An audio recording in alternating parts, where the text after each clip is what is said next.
Using DNA technology to track marine life. McGill University marine ecologist Jennifer Sunday is using DNA analysis to track ocean species along Canada's Pacific coast. When marine organisms move through the water, they leave behind tens of thousands of copies of their DNA every hour.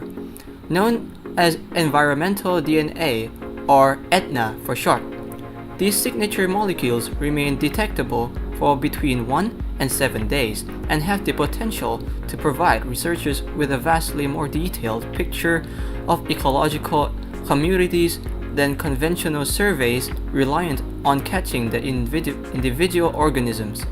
She is currently working to validate the reliability of EDNA-based techniques for tracking species response to changes in their physical environment and in the ecological communities in which they live. These aquatic animals are taking routes in response to adapt to climate change, and the team at McGill University wants to know exactly where they are going and why. Jennifer Sunday said that the EDNA gives us the ability to detect species presence over time and space at a resolution that's never been possible before. This gives us the ability to detect range shifts, but also to know what the natural variability is. The aim of this project is to determine the level of sampling required to get an accurate picture of the species present in a given area. Over the 2018 summer, Sunday and her collaborators collected seawater for more than 150 locations off the shores of Calvert Island and Vancouver Island, covering the areas with varying seafloor conditions at intervals ranging from 15 meters to 30 kilometers.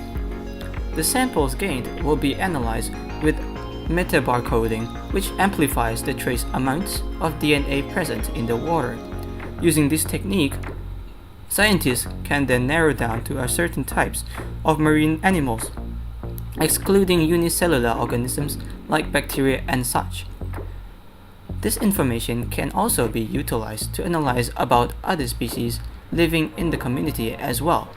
Furthermore, it does not only detect changes in their physical environment, but also the makeup of their community. Let's talk about the pros and cons of this technology. First things first, it consumes quite a substantial amount of time and effort, but it comes with advantages alongside it. Being a very efficient tool with high potential in data collection, the results gained up can make up for the time and effort lost. With such enormous potentials in data collection and its relatively simple methods, this can be applied to local fisheries and the communities who can furthermore utilize this technology for their own good and for the good of the environment.